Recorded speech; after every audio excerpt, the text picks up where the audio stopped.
নমস্কার, made explore Bangla চ্যানেলে আপনাদেরকে স্বাগত। আজকে আমরা রিভিউ করব শেলকল 500 ট্যাবলেটের, আর কথা বলবো এই ওষুধের ব্যবহার, খাবার নিয়ম এবং পার্শ্ব প্রতিক্রিয়া সম্পর্কে।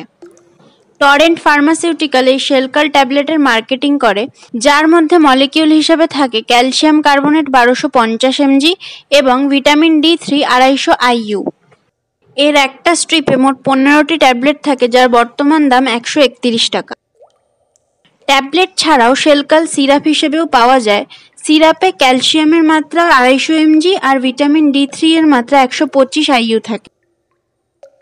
এছাড়াও শেলকল আরও অন্যান্য ভিটামিনের সাথে কম্বাইন্ড হিসাবেও পাওয়া যায়, যেমন Shelcal HD, Shelcal CT, Shelcal CT max, Shelcal XT, Shelcal ISO ইত্যাদি।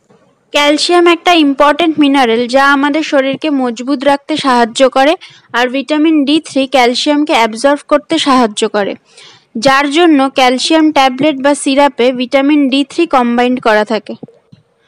ক্যালসিয়াম এবং ভিটামিন D3 আমাদের শরীরে খুবই গুরুত্বপূর্ণ ভূমিকা পালন করে, যা আমাদের শরীরকে সুস্থ এবং শক্তিশালী রাখতে সাহায্য করে।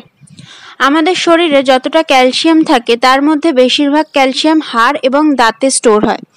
বাকি ক্যালসিয়াম আমাদের ব্লাড বা রক্তের সাথে মিশে যায়, তারপর ব্লাড সার্কুলেশনের মাধ্যমে ক্যালসিয়াম পুরো শরীরে ডিস্ট্রিবিউট হয়। শরীরে ক্যালসিয়ামের পরিমাণ কম থাকলে সেটাকে হাইপোক্যালসিয়া বলা হয়। ক্যালসিয়াম ডেফিসিয়েন্সির কারণে শরীরে অত্যাধিক পরিমাণে ক্লান্তি, অলসতার অনুভূতি, শক্তির অভাব, স্মৃতিশক্তি কমে যাওয়া, যে কোনো কাজে ঠিকমতো ফোকাসের অভাব, ড্রাই স্কিন, চুল পড়ে যাওয়া, দুর্বল নখ, ব্রিদিং প্রবলেম, জয়েন্ট এবং মাংসপেশিতে ব্যথা, বিশেষ করে কোমর এবং হাঁটুতে ব্যথা ইত্যাদি দেখা যেতে পারে।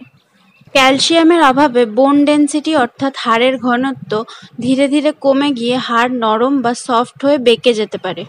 এই সমস্যা বাচ্চাদের মধ্যে হলে তাকে রিকেটস এবং বড়দের মধ্যে হলে তাকে অস্টিওম্যালেশিয়া বলা হয়। এই সমস্যাগুলোকে ইগনোর করে সঠিক সময়ে ডাক্তার না দেখালে পরে অস্টিওপোরোসিসের মতো বড় ধরনের রোগও দেখা যেতে পারে। ক্যালসিয়াম এবং ভিটামিন D3 আমাদের বোন এবং muscle development, normal cell functioning, blood coagulation, hormonal এবং অর্গান ফাংশনকে রেগুলেট করা, ইমিউনিটিকে বুস্ট করা ইত্যাদিতে সাহায্য করে। শেলকল 500 ট্যাবলেট হলো একটি OTC মেডিসিন, অর্থাৎ ডাক্তারের প্রেসক্রিপশন ছাড়াই যে কোনো ওষুধের দোকান থেকে আপনি অনায়াসে কিনতে পারবেন। কিন্তু ডাক্তারের প্রেসক্রিপশন ছাড়া এই ওষুধ খাওয়া উচিত নয়, কারণ ডাক্তার বয়স, ওজন, শরীরের কন্ডিশন এবং রক্ত পরীক্ষার মাধ্যমে আমাদের শরীরের ক্যালসিয়ামের মাত্রা কতটা আছে সেটা জানার পরই বুঝে শুনে এই ওষুধের ডোজ এবং ডিউরেশন ঠিক করেন।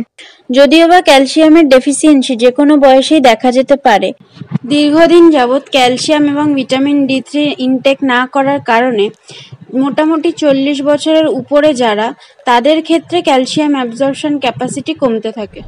তখন ডাক্তাররা বাইরে থেকে এক্সট্রা ক্যালসিয়াম এবং ভিটামিন D3 সাপ্লিমেন্ট নেওয়ার জন্য পরামর্শ দেন।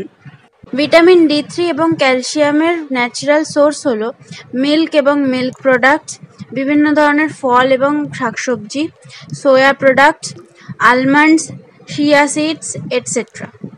ক্যালসিয়াম এবং ভিটামিন D3 এর কিছু পপুলার ব্র্যান্ড হলো সিপক্যাল 500, ডেলিক্যাল 500, ক্যালটেন, D-Tab ইত্যাদি। এছাড়াও এরিয়া ভিত্তিক একই কম্বিনেশনের অন্য কোনো ব্র্যান্ডের ওষুধও ডাক্তাররা প্রেসক্রাইব করতে পারেন। ক্যালসিয়াম বা ভিটামিন D3 এর সাইড এফেক্ট তেমন একটা দেখা যায় না, তবুও কারোর ক্ষেত্রে যদি নজিয়া, ভমিটিং, হেডেক, কনস্টিপেশন এটসেট্রার মতো অন্যান্য সাইড এফেক্ট দেখা যায়, তাহলে ওষুধ বন্ধ করে ডাক্তারের সাথে পরামর্শ করুন।